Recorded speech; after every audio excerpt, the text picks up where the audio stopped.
The Rebel Capitalist Show.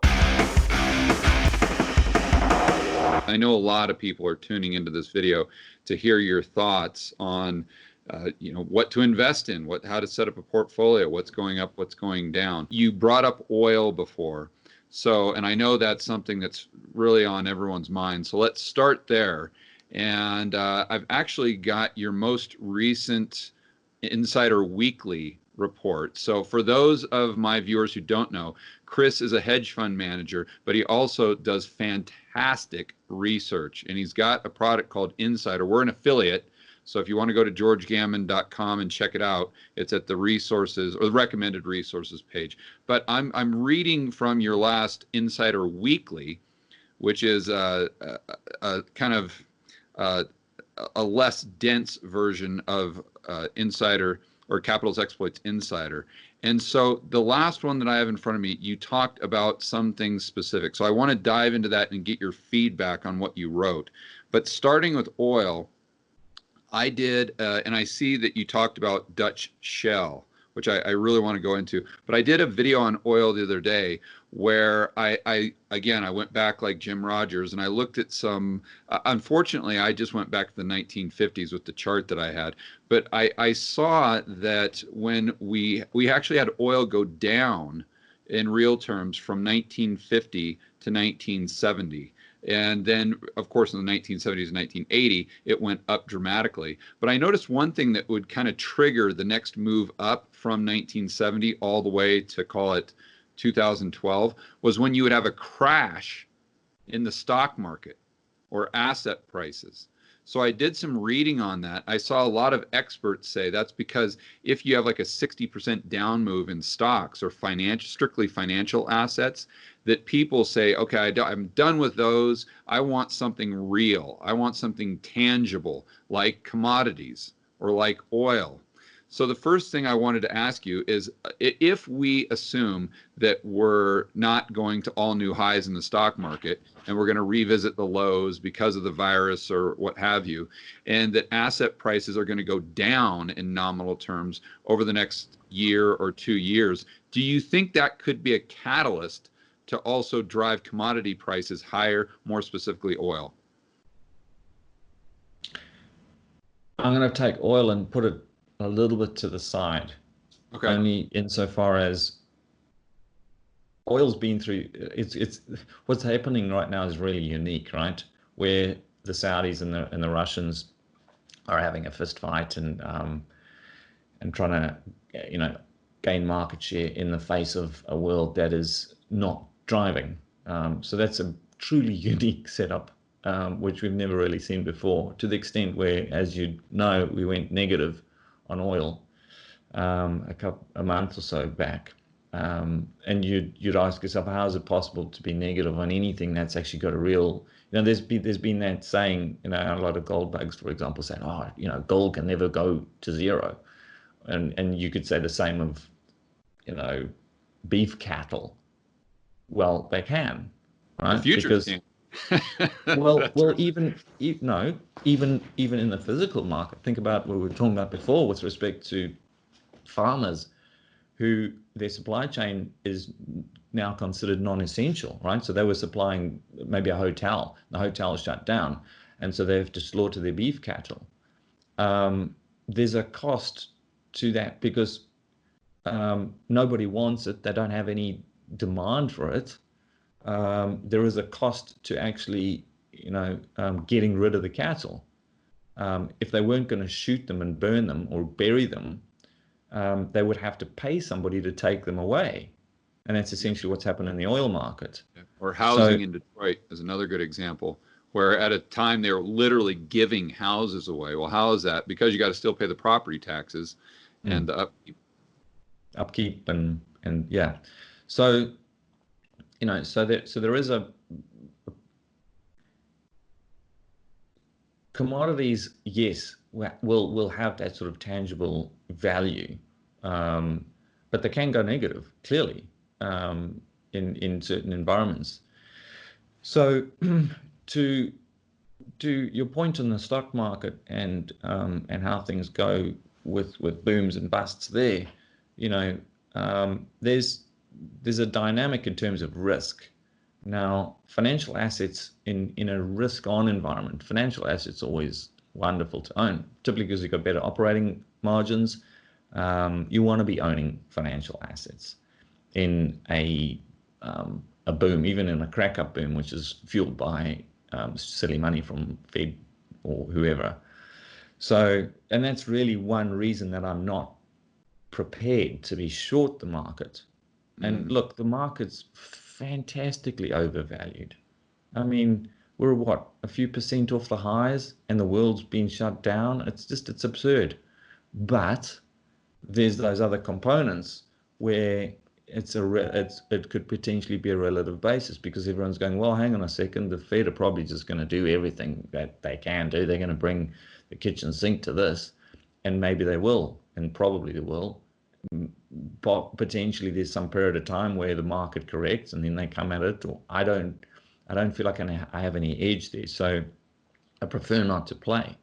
I know that it's overvalued, but there's many things that can impact that. So, but back to the point on oil, there's what's taking place now is extraordinary supply destruction to an extent that I've never seen in my career. And I've gone back and I've looked at previous, this has never happened before. I mean, Mexico is basically screwed. Nigeria is screwed. There's entire countries and economies are shutting down production because they can't operate at these levels. And it's not possible to just turn those taps back on. The oil markets don't work like that. Once you shutter wells, it's not that easy. Shale's a little bit easier than other energy markets. But the point is, there's massive supply destruction taking place. We have a glut that's largely priced, and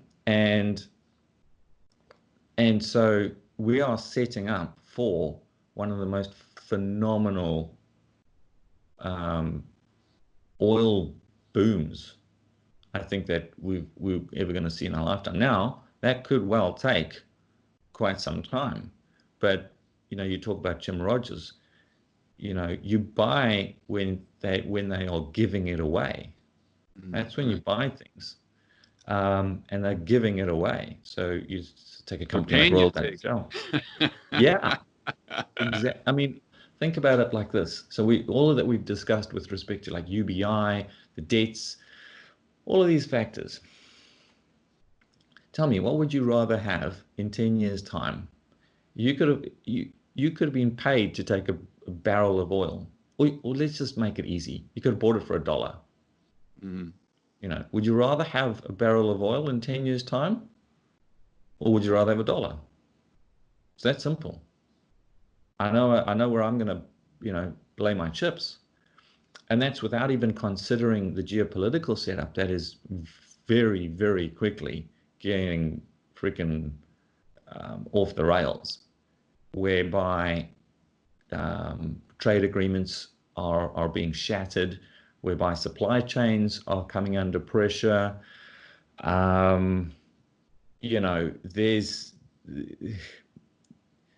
We just saw it with the Chinese and the Australians, where the Australians asked the Chinese for an independent inquiry into this virus and how it came about and so on and so forth. And they've now been backed by, I think it's 89 countries.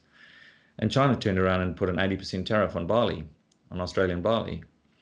And so, these sorts of things, those are all, again, it's not necessarily always about the actual supply. You talk about the oil crisis. It wasn't about supply. It was about the access to supply. It was about the movement of those goods from one place to another, which we've experienced that since Bretton Woods. Everybody's taken it for granted that moving shit around the world is just easy. Oh, you want to buy something? Go to Amazon, buy it. And where do you live? Oh, you live there. It doesn't matter. They'll get it delivered. UPS will deliver it. It wasn't a problem. And so we've become very, very complacent around supply chains. We've become extraordinarily complacent around our energy security, and none of that is priced. None of that is priced. Yeah, I noticed in going back to that chart where I was looking at oil, the two bull markets, 1970s, and then the one that started around 98 or 2000, right around there. Both of them were kind of triggered at the beginning by some sort of geopolitical event, and that really kind of kicked things off, or that was the spark, or that added fuel to the fire. One thing I was thinking about the other day on the topic of oil, and I'd like to get your feedback on this to see if you think this might be an additional demand component, not now, but maybe longer term in the future, or just tell me if I'm crazy. I definitely could fall into that bucket as well. But if China is a net importer of oil, is that correct? Yes. Okay, so if I'm China and I know that my goal is to have this rural economy go into the urban area and then to expand into Africa and South America and all these different places, that requires energy. And as of right now, the most dense form of energy is oil. That has the densest energy component to it. It was nuclear actually, but yeah. Oh, is it nuclear? Okay. Yeah. Okay. But oil has a very high density there as far as the energy component. Yeah. So especially when you look at its price compared to how much energy you get per barrel of oil. So if I'm China and I'm like, okay, I need a dollar denominated asset because I've got a peg, I need dollars, it's the world reserve currency, and we're supplying all these goods to the United States. To your point, that may go down in the future, but right now we're getting a lot of these green dollars and we're sending the United States a lot of our manufacturing. So currently we're buying treasuries, a lot of those, but let's just say that the yields on treasuries go negative. Let's say they go down to like a -1 or -2, something like that. If I'm China, now I've got a negative carry on my dollar denominated assets. So then maybe you want to go to cash, but could another alternative potentially be going to oil? Because oil is definitely something you're going to need long term. You can get it now at half of the cost of production, and it's a dollar denominated asset. And I know it's got storage costs and whatnot, but if you're a huge country, I'm sure that you could somehow build some sort of way to store it that would most likely be cheaper than the negative carry you would have on a treasury at -1 or 2%. What do you think about that? Makes a lot of sense, George. I mean, I do know that like there's been a lot of talk around the Chinese dumping treasuries and things of that nature, but the reality is that's unlikely because they need dollars in order to purchase all of these goods that they are reliant on. So, you know, as we know, they're reliant on obtaining energy from external sources. So, and in order to do that, they need dollars. The world, there's a, I can't remember the number, I've got it sitting here somewhere. So it's a very, very small amount of trade that's actually done in renminbi. Other countries are not prepared to trade in renminbi. It's that simple. Oh yeah, yeah. And Kyle Bass talks about that a lot. Yeah, it's you know, it's the idea that the Chinese are going to dump treasuries rests on the idea that they would literally shoot themselves in the foot in terms of having the nation supplied with goods and services that they have to operate. So I don't see that as a high probability. But your point of you know, essentially securing things that they will need for sure, and which would have a relative better return on capital, makes a lot of sense. We don't know for sure the numbers, but I look in 2019 from what we can tell. From the numbers that are being presented, and again, any numbers out of China are to be treated with a certain amount of skepticism, but they were already building their strategic oil reserves and filling them up. I suspect they're filled to the brim now, and so I think, you know, given the extraordinary setup with oil today, they're probably fully loaded, but they may be looking to do similar things outside of oil, but other assets that, you know, Because the other component behind this, and it's one that I've grappled with, is assets that countries own outside of their own borders can quite quickly come into question as to, do you really own them, right? So, for example, Venezuela just recently tried to get $1 billion worth of their gold from the UK, and they got blocked. Right? You could say, well, it's their gold, it's Maduro's gold, but there's sanctions on the country and all, so they've just said, no, you can't. It's not yours. You can't have it. You're an illegitimate leader, and and they're right on all those fronts, but it doesn't really matter whether they're right or wrong. The point is that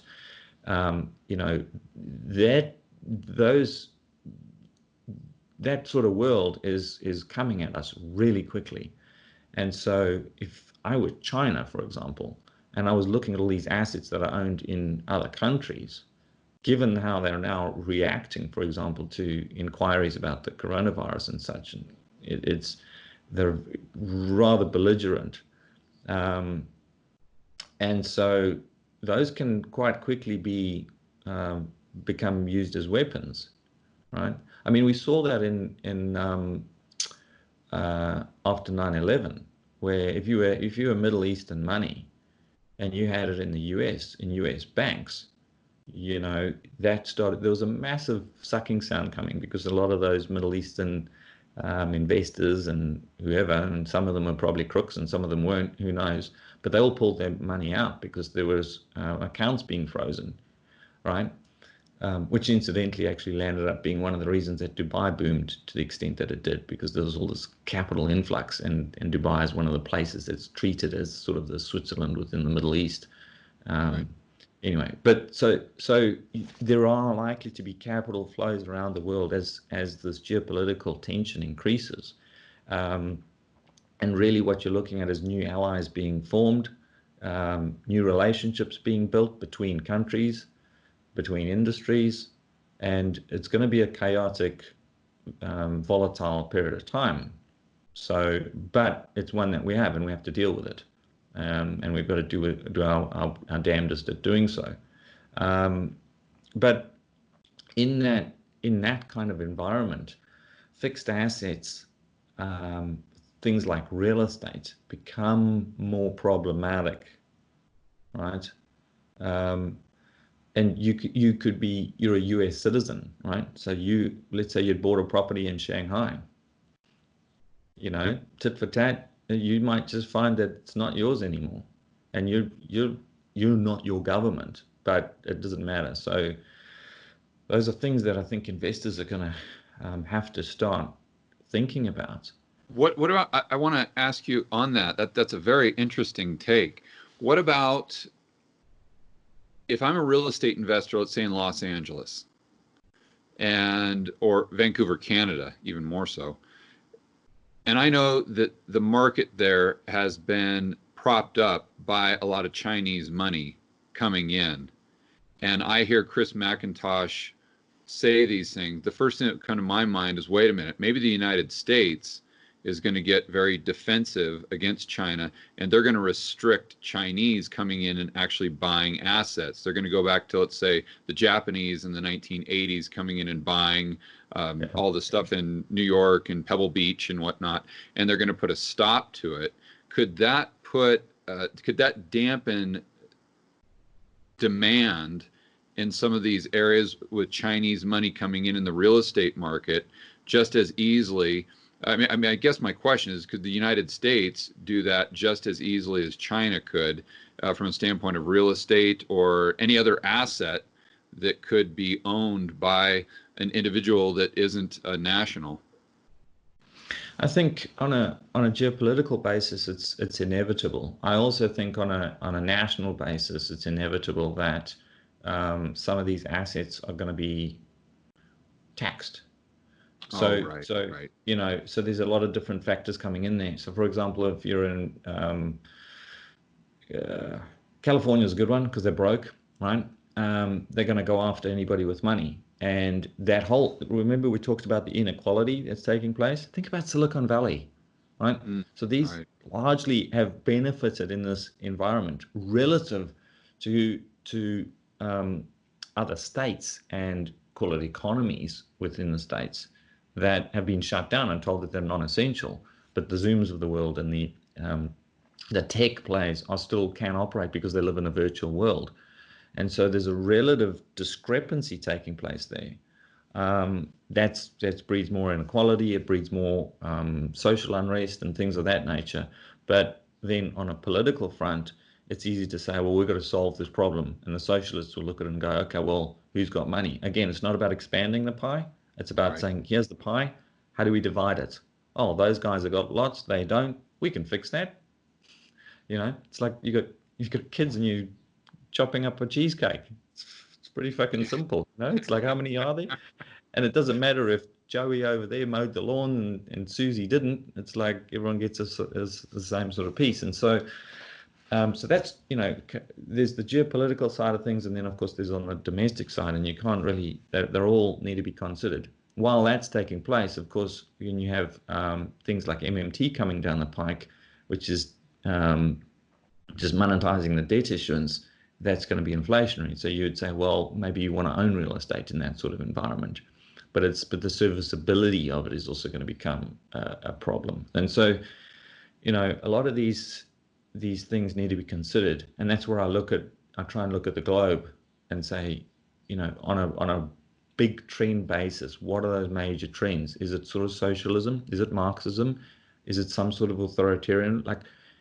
Who's doing what and what are the major trends, and keep a really beady eye to see how it's a little bit like, I was saying this to a mate yesterday. When the chips are down, that's when you find out who your friends are, right? George, I need your help. I don't know, my business is fucked or whatever. Do you help me? Do I help you? And so in those environments, that's when you sort of start seeing where, what a society is going to do, or what a person's going to do. But in this instance, what a society is going to do. And so I'm watching super, super close, because we're in this crisis, which is an economic crisis. It's impacting citizens around the world. And it's the first time I can think of where this has been a global type of thing. It's, there's always been some problem going on in some particular country. And I've always looked at it like fish in an aquarium, and you go, okay, well, what are they doing and why are they doing it? And how's that likely to play out, right? And in this instance, it's happening everywhere. So we actually have this unique ability to look at very much the same problem being layered on countries and see who does what and how, and that's largely social trends. It's what the populace want. It's what they expect. And then, again, that comes back to my my views on what I'm seeing largely in the East, for example, where to a large extent it's like sort it out. It sucks, but there's not a belief by the citizenry that the government will solve their problem for them. And hence, there's also not a belief from the government side of things that they should solve the problem. Right. So long term, that's where you want to allocate capital. I think that's the takeaway here. Number one, you're very which bullish. I'm not doing yet. You're kind of got them on your watch list, so to speak. Much. So if I'm an investor, number one, what would you suggest how are you playing oil? Let's start there. And number two, when we talk about a watch list for other countries, what countries are you kind of really have your eye on? And then if you don't like real estate, or maybe you do like real estate in those countries, if I'm an investor, how do I play that? Because even if I own equities, I mean, you could say almost the same thing, or you own bonds, or if you're a foreigner and they can just pull the trigger no matter what you own. I guess they could do that domestically as well, but how are you reconciling that with your other view? Yeah, look, I mean, the first thing is to realize that we don't know. Okay. And never to be dogmatic around a view, be flexible and continuously watch what's going on. In that respect, I'm concentrated but diversified. So we're fairly concentrated towards a stagflationary environment and the various asset classes that would benefit in that. Energy falls into that, oil falls into that. I do think oil's got a longer time frame, and like, in other words, I don't think oil's going to turn around tomorrow, but I don't care. I'm looking out with a longer time horizon. Trying to figure out what's going to happen in the next few weeks or months I think is a fool's errand. Or maybe there's people who can do it, and good luck to them. I'm more interested in preserving my capital and making sure that I get those major trends right, because you don't have to do a whole lot more if you do. You think about tobacco. If you had bought tobacco in the 70s when, sorry, in the 90s, when they all figured out that it causes cancer, you didn't have to do anything. You literally just bought those things, compounded the dividends, and it was the best sector to own, bar none. It beat tech, it beat everything. Tobacco, dirty, stinky, disgusting tobacco. Now, that's a big trend. So I'm more concentrated on that. With respect to countries that I'm interested in. How are you playing oil? You talk about just you're in it for the long term because you see this as a secular trend, so to speak. So, and my guess is you're not in futures, and you wouldn't suggest going into like the USO because of the contango. No. And so you just got a negative roll on that. So if anyone hasn't seen my video on why you should not buy the USO or an oil ETF, that the underlying asset isn't oil, but it's actually the futures market, check out my video on that. It has all to do with the forward curve, I believe they call it, being in contango. But so what do you suggest? Yeah, I mean, ETFs are fine. Some are fine. But they're all made different. So you got to be like, and you pointed that out. So everyone should go and check that out. But essentially, any ETF where it is tracking a futures contract, you're going to get roll decay. Over time, it's a disaster, even if you get the trend right. So they're literally designed to decay over time. You could literally just short, especially the leveraged ETF. If you've got a leveraged ETF that is tracking futures contracts, if you've got time, which pretty much everyone has, you could literally just short that thing forever, and you will over time make money. Yes, it will have spikes, and you might get margin calls and you get whipped out, but over time, it's like a guaranteed freaking money maker. Anyway, so the point is, we don't touch futures. I don't like the leverage. I don't want to have margin calls. Wouldn't touch any ETFs that are tracking futures contracts. But in the energy space, there are some big companies, like Royal Dutch is one now, Royal Dutch Shell. It's a well-run company. It's not going away. And so that's, over time, I'm comfortable owning something like that. What would your it's also rebuttal relatively be on that said, oh yeah, Chris, but they just cut their dividend and they haven't done that for 50 years, and doesn't that scare you? Yeah, we knew they were going to cut their dividend. You could see it coming. And so the market already started. Look at the share price. You saw it bloody pricing it in. It was kind of an obvious thing. The question really is this: in 10 years' time, are we still going to be using oil? If the answer to that is yes, undoubtedly, or at least probably, then you say, well, who's going to be on the other side? Who's going to be alive in that time frame? And how do we get there? And so you look at the guys that are going to survive, realizing that they're going to have extraordinary market share because everyone's getting killed right now. And energy is this absolute necessity for civilization. So I don't think people have to get too fancy about it, George. You can literally, I mean, you can go out and buy large caps as if they're trading like small caps at the moment. So if you want to get spicy, you could look at offshore. Offshore went into this getting absolutely hammered, slaughtered, and yet we still globally get about 30% of our supply from offshore, and it's being treated like a red-headed stepchild because Greta told us that we don't need it anymore.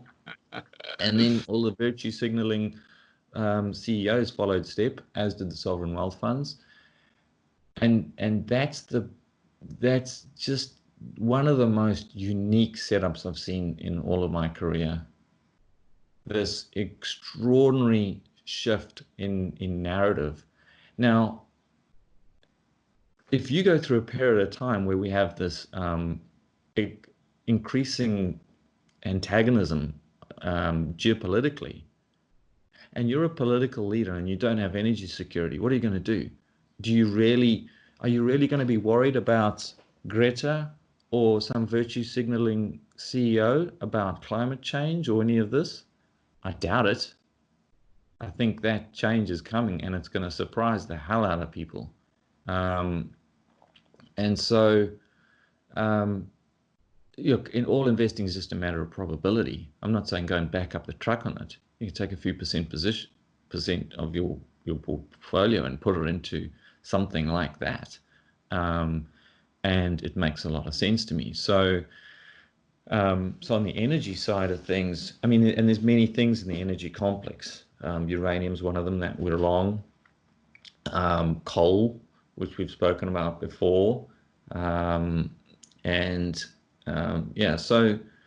you don't have to get by the way, after our conversation and reading a lot of your research on it, and I want to be clear, for anyone who's considering purchasing research, whether it's Chris or anyone else, I would not suggest doing it just to get stock picks. If you're doing it just to get stock picks, I think you're not doing it for the right reasons. You do it to educate yourself and then come to your own conclusions on what's best for you for your portfolio. But I went through that process and I came to the conclusion back in March after our conversation that I was going to buy a few things. Number one was the shippers, uranium, and coal. I bought actually Shell as well. But uranium has just massively gone up. If people haven't followed that, I mean, it's up tremendously since I bought it after our conversation. So is coal, and the shippers are down a little bit. So maybe you want to talk about those three things really quick? Look, and we do this often in the publications we put out. You would have seen them.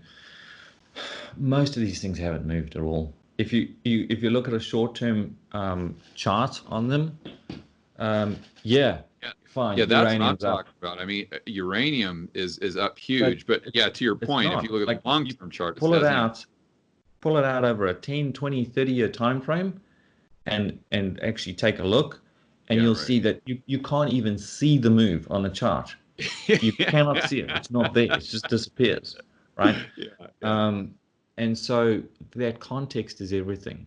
And the thing that we focus very heavily on is getting these big trends, and you sit on them for years. It's not about trying to make money in the next 6 months, fine. And look, a blind monkey can pick a stock that's going to go up 200-300% at some point in time, right? So I'd be very cautious of just looking at, this stock's going to rocket for whatever reason. And look, there are some fantastic stock pickers out there, but for the most part, that's not what we do. We look at these major trends. You get behind that major trend. Look, tobacco we talked about. So tobacco, if you bought it at the lows, you had to wait 3 years. It literally bumped and grinded along. Depending on where you bought, you could have been anywhere from up like 100% to down 70%, right? But in buying at those lows, and you waited for 3 years before it really started climbing. And for the next 20 years, you just made money. And then the dividends were huge. You compounded the dividends. And these things, I mean, you literally would have beaten Buffett by sitting there and just buying tobacco stocks. Nothing else. Just buy them, sit on the beach, and just fucking have a good time. So like when you think about energy stocks or think about any of these things, they're very cyclical. I just ran a webinar yesterday, which went on for like 3 hours because we had so many questions from subscribers. But and people, it's easy to kind of get worried. They're like, oh, the price of this thing has gone up by like 30-40%. Do I take profits? And I'm like, what's changed? Like the price changed, nothing else has changed. Chill, calm down. Like, and then you could have the same question. Oh, price of this thing's gone down 30%. Did you get it wrong? Like, and so it's just, if you do all your, it's like, what's that saying? Measure twice. Sorry, measure twice, cut once, right? Like, do all your work, make sure you know what you're buying, why you're buying it, and in the noise, and we're in the most noisy, chaotic environment I've ever been in. People don't know what to do, so they're jumping this way and they're jumping that way, and the most dangerous thing you can do is let price determine your actions. Right. And if you know what you bought and why you bought it, and then you're fine. And you can keep reassessing that, because you will get some shit wrong, but you keep reassessing it, and you go, okay, is my thesis flawed? Is there something that's changed? Maybe a government's come in with some regulation that just destroys this, or like there's things that can happen. You got to be open to them. Again, like, you can't be myopic and just be like, oh, it's only this and I'm right, and like, then you're gonna get stuffed. So that's just, I think, is my way to do it. But you asked the question about countries that I'm interested in. I've looked at the balance of payments on across countries, because your balance of payments gives you an indication of it's kind of like the balance sheet, or it's more the income statement of a country, and then looking at those countries and saying, what's the social construct look like? What are the governments doing? What are the people doing? Are people clamoring for Marxism as they are in the West? Because if they are, shit, we're in for trouble. What is taking place? And so there's a few highlights there. I quite like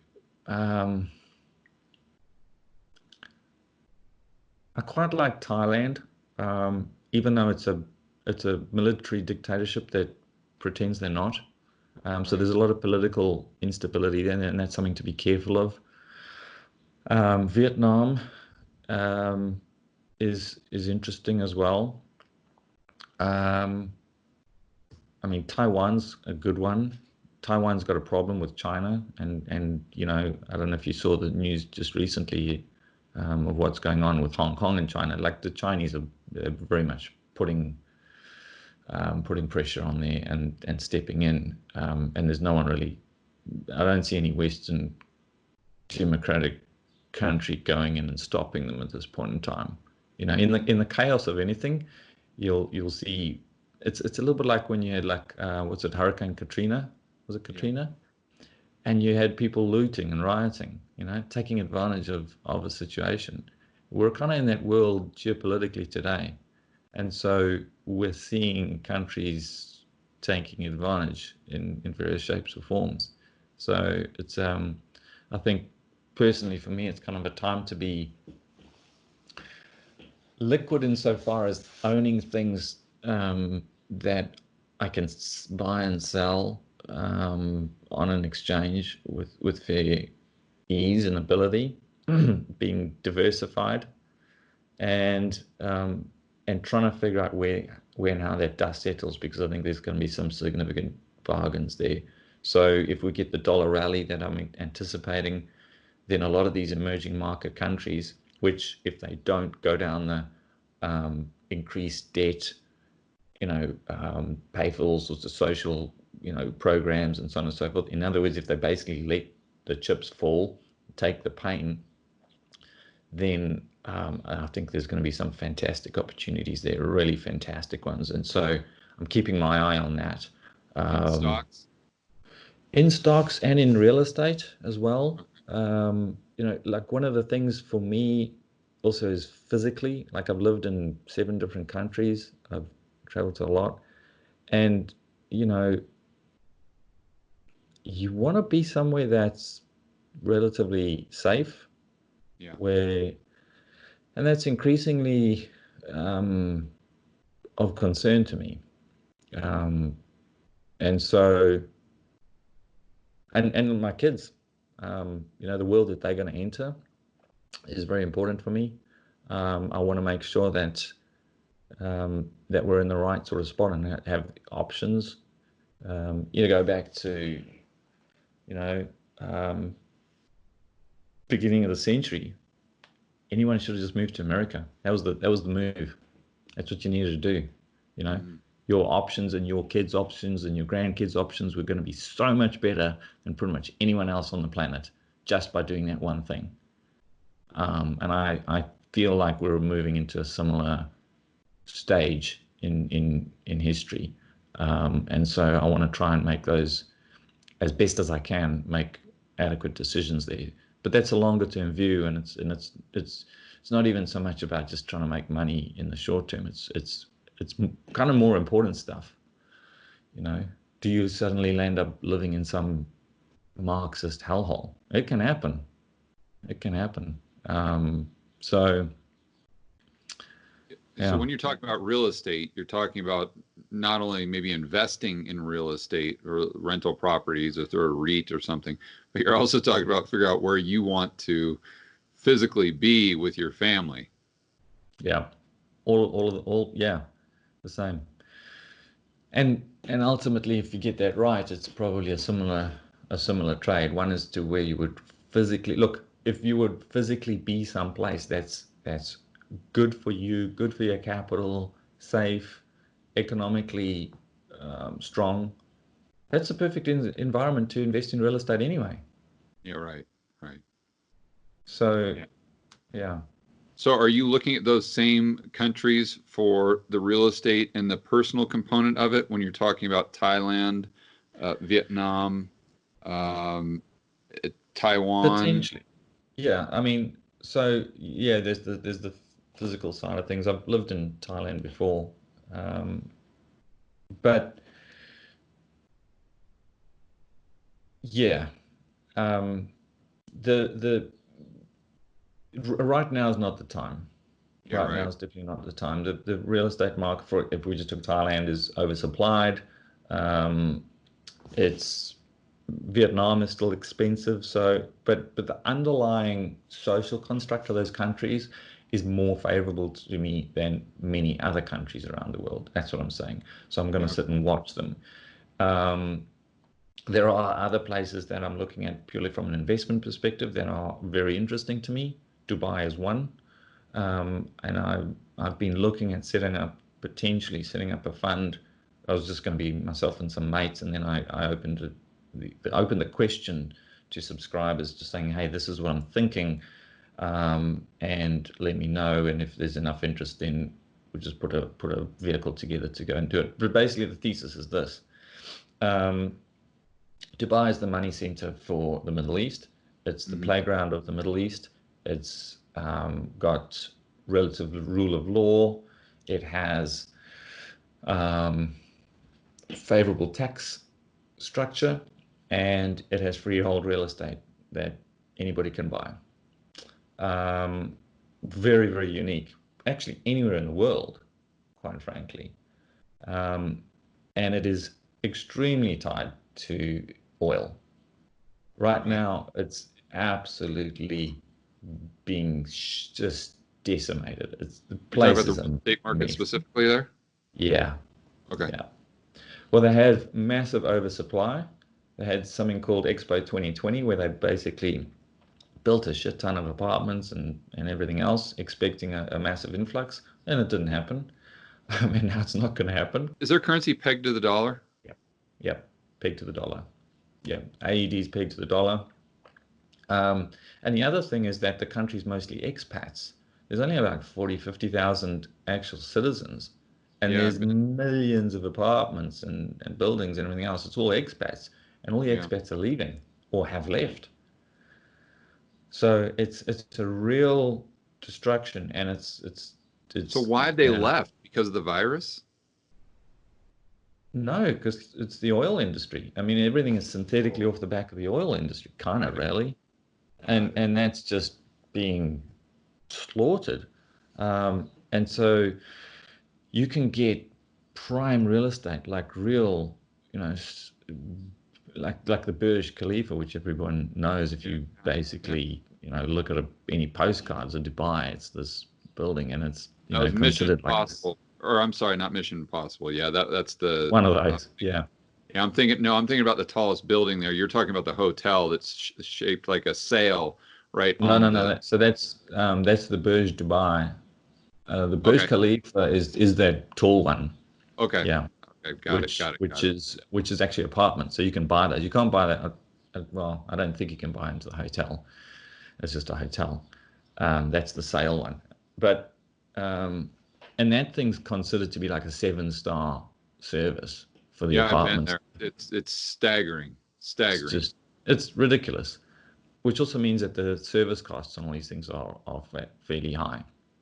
But the point is, like in a boom, that's where people all went. It was like, oh, you have an apartment in the Khalifa. Oh, wow, And it was, I still remember a conversation back in the previous boom between, I was listening to it actually at the airport, and these two Arabs basically just grandstanding, and the one was like, oh, I have an apartment, yeah, and it costs me like $100,000 a year in service costs or something, and the other guy was like, mine cost me 120, sort of thing. And it was like this, mine's more. It was like if you were spent more, then you were a bigger dick. And Yeah. look, that's just what happens in this boom. And it was like the more you could spend, the more ostentatious you could be, the more you had status, right? We humans are a bunch of morons. But anyway, so we're Chris, going are to you go worried about back the to that peg at some there? point. Are you worried about the peg? Because I'm assuming they're keeping that Yeah. peg No, because of I'm they're looking getting forward. dollars. So Well, that's what I'm watching very closely, all these dollar pegs. If we get the dollar pegs breaking, it's gonna be wonderful. And you'll pick that up. take real estate down even further. I'd need Yeah, to think that through. How would that work? yeah, because it's going to revalue to a lower level. It'll be priced in dirham, presumably, So or their currency would re-pegs at drop. some So other lower level. it's artificially high right now, not Yeah, artificially low. yeah, because look, I mean, all their revenues are in oil, really, and oil's not doing so well. And so you can actually sit and look at all the FX reserves, and there's like Oman, Qatar, all those countries. Some are a little bit worse than others. Oman's in a pretty shaky space. Trying to trade those currencies is really difficult though, because there's no real market.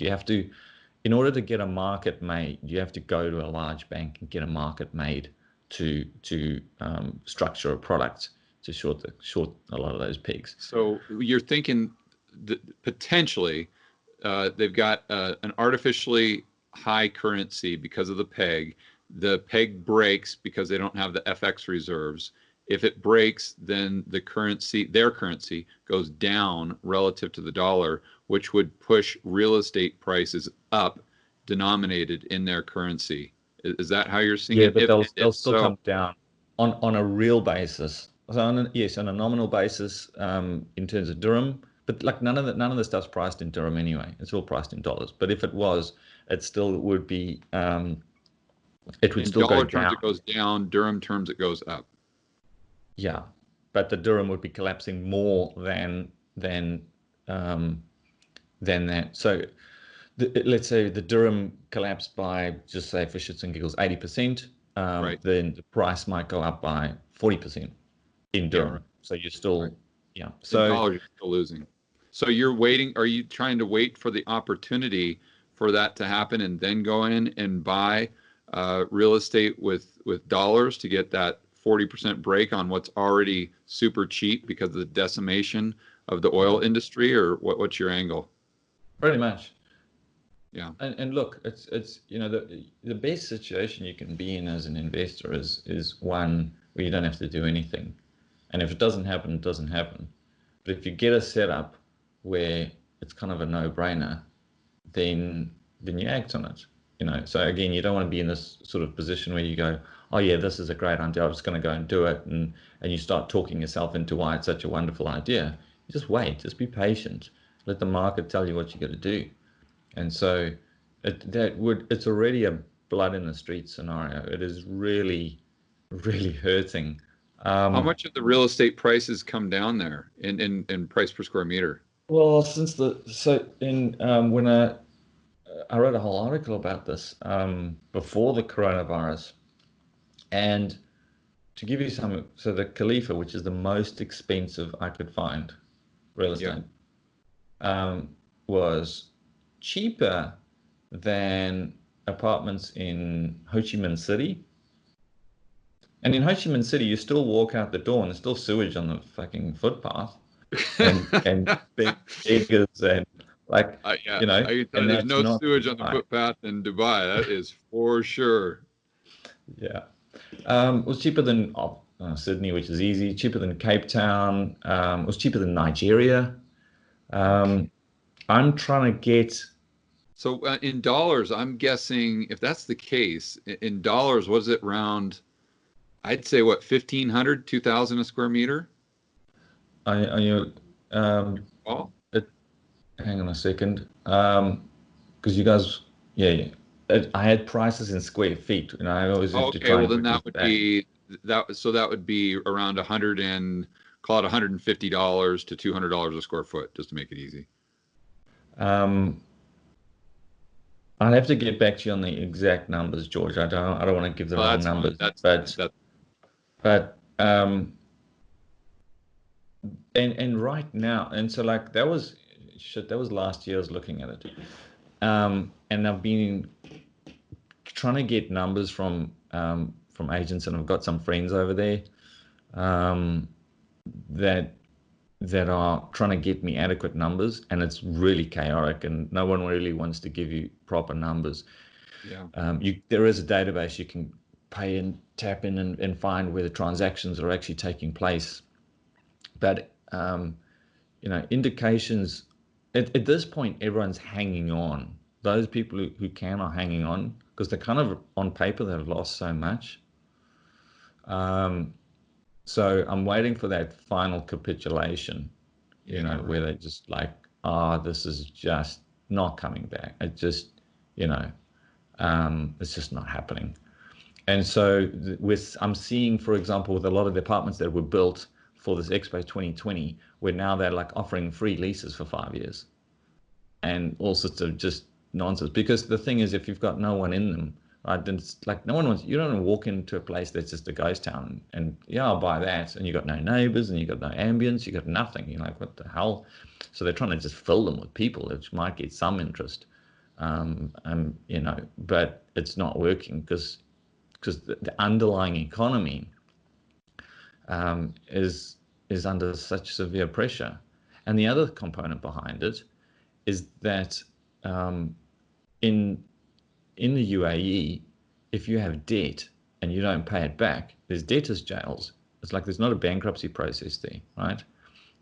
So like if you're some expat and you borrowed a bunch of money and you bought a nice apartment and then the world turned to shit, what do? You get out.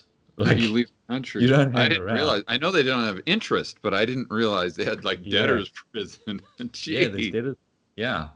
And so, you literally leave the keys in the letterbox and you get the hell out. Yeah. Yeah. So it's, I mean, like we were talking about before about places you want to live. Like I don't want to live there. Um, but, um, uh, and they've locked the place down, right? And I think there's a big portion of it is like they don't want people leaving that owe money because it exacerbates the problem. But at the same time, if you've got no cash flows, you've got no cash flows. What are you going to do?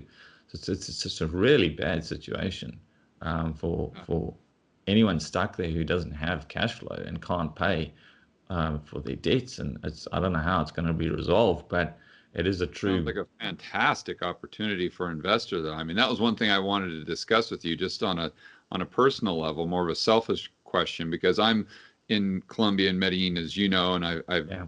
invested heavily in real estate here and done well since 2015, and now I'm starting to see a lot of supply come onto the market that wasn't there before. So I'm looking, Yeah. maybe I can Yeah. get some good deals here. But then I'm asking myself, boy, do I really want more of my portfolio denominated in pesos? And I've got a good mix right now between different currencies. So I'm not overweight dollars or overweight pesos. But if I bring Yeah. another, call it 500 grand US down here, well, now I've got quite a bit of peso denominated assets. And do I really want to do that? But now that you talk about Dubai, I'm like, wait a minute, that would be good because you've got something that could have a dollar peg, maybe not now, maybe it breaks, Yeah. but it's just kind of put that on the Well, think radar. about That's it like this. very interesting. You if you get your top tier assets, there's still going to be occupancy. It's just going to be cheap, right? Yeah. Like a lot of the shitty stuff that's been built out, like it's gonna be empty for some time, and maybe they even bulldoze it. Maybe the government comes in with an idea to bulldoze it. Who knows? But your top tier stuff, there's always going to be demand there. Yeah, So they're not you going to bulldoze you the can Khalifa, that's for sure. no, exactly. And so stuff like that, you can buy it on a positive carry. You Yeah, can right. buy it on a positive carry. It's like probably the most well-known building in the world, Oh, right? for sure. What are the property taxes like there, Chris? There's no taxes. No There's a property tax. transaction tax, no taxes. There's a transaction tax of 4%, buying and selling, and then on look, they tax goods, and so like you go there and you buy a beer and it's $20. That's how they make Yeah, it. That's their so tax. there's a It's big on VAT for sales tax. yeah, yeah, yeah. But it's been set up like a tax haven, right? So you don't pay tax. It's it's it's good for rich people where we'll go and you'll spend maybe $500 on dinner or whatever, and you don't care about that because you're saving millions in terms of your whole tax structure, right? Right. Yeah, right. So yeah, but anyway, so from the property side of things, there's it's very favorable, and again, it's freehold real estate, so you can own it outright. And you've got this positive carry, and synthetically, you basically along the energy markets because, and it's That's the what I like. financial hub of the Middle East. Like when anything gets done, that's where it gets done. That's where it gets done. And then when times are good, that's the playground. I mean, it's the weirdest place. Like you wander down the street and there's a girl in a full burqa, and then there's a girl in a bikini, you Yeah, know, right. On like the in beach. yeah, Exactly. and it's just, and that's what, like, the Arabs love it because it's this big, it's like you can kind of be free and you can kind of do what you want to do. Yeah, you can get a beer, Um, whatever. You can get alcohol in the hotels yeah, and stuff. Yeah. yeah, yeah. And so um, again, it's not a place that I want to like live or anything, but from an investment speculative sort of positioning, I looked at that and I'm like, that's really quite unique. And so, yeah, so I was going to just get a bunch of buddies. There's a buddy of mine who actually brought it to my attention some time back, and we started looking at it. And then we're like, oh yeah, we'll go and probably, maybe we'll just look at going in halves and buying an apartment and do that. And then I, anyway, long story short, eventually I said, okay, well, maybe to do it at a better scale, just put together a corporate entity. And then instead of me just buying one apartment with my buddy, like we could buy a whole floor, You're because right. I started talking to agents anyway. And you could, obviously, you buy a floor, you get way better pricing You're right. than if you bought one. And so, um, and I put an analyst of mine onto it. And anyway, we've been watching it, and I'm glad we didn't. We were just investigating and watching, and then this thing came along, and this has just been like, the virus together with the oil wars have Oh, just been. Merry Christmas. Um, They've been Merry Christmas on it, and because I knew the supply side, so I was waiting and being patient because the whole supply of properties that were built for Expo 2020 were coming on, and so I wanted that to really hit that market, to really just swamp the fuck out of it, and that's been happening. But we've had all of this other stuff, and so part of me just sits there and it goes, okay, what else could you throw at these guys? Like what out? Like, and the only thing I can think of is the war with Iran. that Hmm. that would be like, worse. But barring that, I can't really think of anything worse to throw at them. And so, I don't think it's anything you've got to jump into like right now. I'm not. But probably 6 months, in the next 6 months, 12 months maybe. somewhere Yeah. there. I'm No, I'm that's going to a start looking fantastic to idea. As soon as work with. with this virus in the rearview mirror, I'm definitely going to go out there. I've been to Dubai before. I absolutely love it. I'm looking to put more money to work in real estate. I want some diversity. That's going to be. I cannot wait to get Well, out look, there going into and this, check it out. George, I could get 3.5 cap on Khalifa. Three, just using no leverage. Yeah. Okay, just a straight 3.5 cap. Yeah, so that's not great. It's the Khalifa though. Yeah, Okay. that's true. That's Like, so if you went down the marina and you went elsewhere else, like you're up 10, 12, 15. That was then. and that was a year ago. Yeah. Well, under a year ago, but yeah, probably like October. Yeah. Yeah. So okay. I can't wait to check them. That's what I'm gonna do tonight. For those of my viewers who want to find out more, first and foremost, if you're interested in Chris's research, we're an affiliate. I'm very proud to be an affiliate for Chris. You can go to georgegammon.com, go to the recommended resources, click on the Capitalist Exploits Insider, and check out all the info. If it's right for you, it's a fantastic product. But for people who want to find out more, Chris, where do they go? I know you're really active on Twitter. Yeah, I am sometimes, and then I'm not sometimes, depends. Twitter's, what's it, at CapEx, at capitalistexp is a Twitter handle. Otherwise, it's just capitalistexploits.com or .at. Both will take you there. That's it. All right, Chris, I appreciate your time. I cannot wait to do it again. Always fun, man. Thanks for chatting.